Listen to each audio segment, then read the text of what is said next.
조선시대의 궁중치료. 내의원에서 하던 일.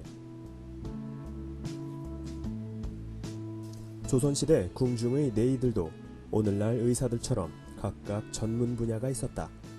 하지만 내과, 외과, 소아과와 같은 분류가 아니라 약을 자르는 보직, 약을 다리는 보직, 약을 관리하는 보직, 술을 만드는 보직, 약밭을 관리하는 보직 등으로 나뉘었다.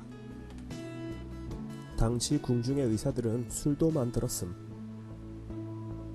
약밭을 따로 운용했던 것은 보다 신선한 약재료를 수급하기 위해서였는데, 이러한 약밭은 오늘날의 밤섬, 여의도에 주로 있었고, 약밭을 농사짓는 일꾼에게는 따로 전용 배를 만들어주고, 일하는 소에게는 매달 콩과 좁쌀로 월급을 줄 정도로 각별히 관리했다. 조선시대 밤섬의 모습이다. 한편 당시에는 사내 아이의 오줌을 동변이라 해서 약재로 사용했는데, 이를 받기 위해 내의원에서는 12살 이하의 아이가 따로 기거하기도 했다. 또 내의원에는 수고라는 물탱크가 있어서 그곳에 매일 아침마다 일꾼이 한강에서 깨끗한 물을 퍼와 채웠는데, 특히 임금에게 약을 대령하는 물은 강심수라 하여 한강의 제일 가운데 물만을 퍼왔다고 한다. 그 밖에도 내의들은 궁중의 음식, 목욕까지 관리했는데, 목욕물은 주로 복숭아씨, 호두껍질, 돼지 쓸개를 우려낸 물을 사용했고, 때로는 몸의 냄새를 없애기 위해 일종의 허브를 우려낸 물을 쓰기도 했다. 당시 사람들은 몸 냄새가 상당했음. 비누도 없고 양반들은 자주 씻지 않았으므로. 또 임금의 이발도 관리했는데 머리를 잘랐다는 구체적인 기록은 없지만, 사실 조선시대 사람들은 주기적으로 백호치기라는 이발을 했었음. 상투를 올릴 머리 가운데를 쳐서 통풍이 되게 하고 체온이 많이 오르지 않게 하는 것이 백호치기. 빗질을 하고 돌출된 수염을 손질하는 일 역시 어의가 하던 일이었다.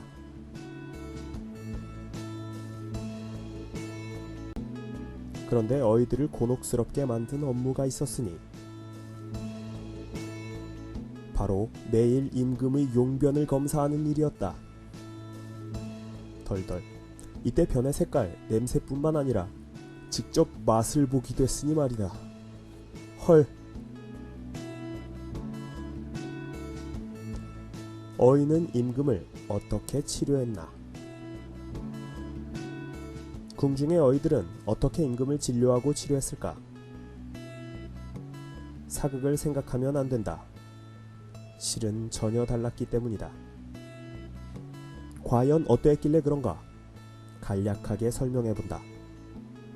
어의들은 5일마다 정기적으로 검진을 하고,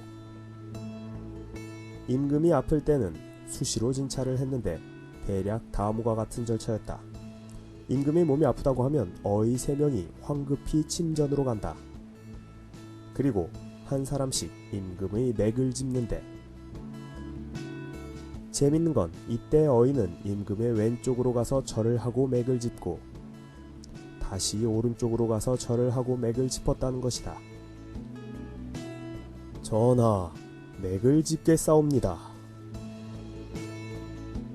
이런 식으로 어의 3명이 각각 맥을 짚었으니 임금은 총 6번의 진맥을 받는 것이다.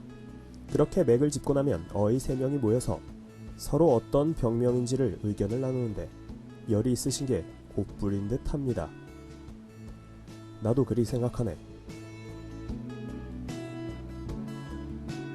병명에 합의가 되면 전체 내의들 소집해서 어떤 약을 올릴지를 의논한다. 해열에 좋은 갈근탕을 쓰는 게 어떻겠습니까? 그게 좋겠네. 그리고 결정된 약을 종이에 적어 해당하는 관리에게 전한다.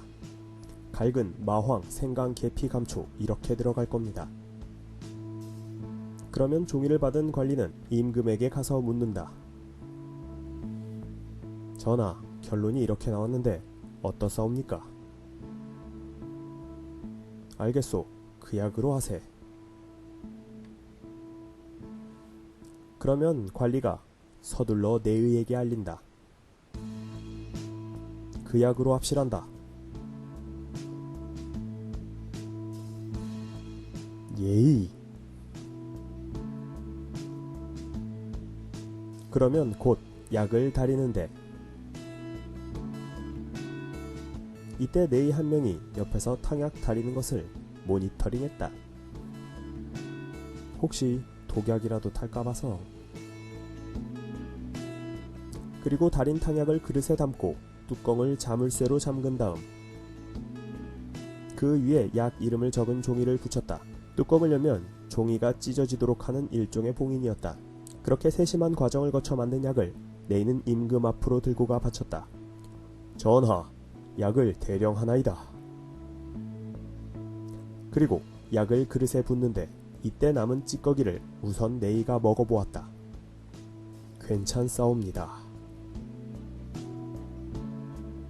그렇게 이상이 없다고 판명되면 그제야 임금은 약을 마셨고 임금이 탕약을 다 마신 뒤에는 입에 쓴맛을 가시게 하기 위해 꿀에 절인 대추 한두 개를 바쳤다. 와, 엄청 철저했네. 그랬다. 사극에서처럼 탕약을 사발째로 임금께 갖다 바치고 임금은 의관이 주는 대로 넙죽 받아먹는 그런 모습은 절대 아니었다. 침을 놓을 때도 세심하기는 마찬가지여서 네이는 침을 놓기에 앞서 몇 월 며칠 몇 시 몇 분에 침을 놓겠다고 미리 알리고 침을 놓는 어인은 누구며 침을 몇 개나 꽂고 침을 놓은 다음 얼마 뒤에 빼겠다는 것까지도 소상히 임금께 아뢰었다. 전하, 다음 달 닷새날 신시 이각에 어의 김참봉이 전하의 용안에 침을 5방 놓고 1시경 뒤에 빼도록 하겠나이다. 알겠네. 그리고 침을 놓은 뒤에는 원기 회복용으로 생맥산이라는 음료를 대령했다. 역시 원기 회복엔 생맥주가 최고지. 한편 궁중의 여인들의 경우는 의녀가 진맥과 시침을 했다. 환자를 치료하는 의원 본연의 가치보다 성리학적 남녀유별이 더 중시되던 사회였기 때문이다.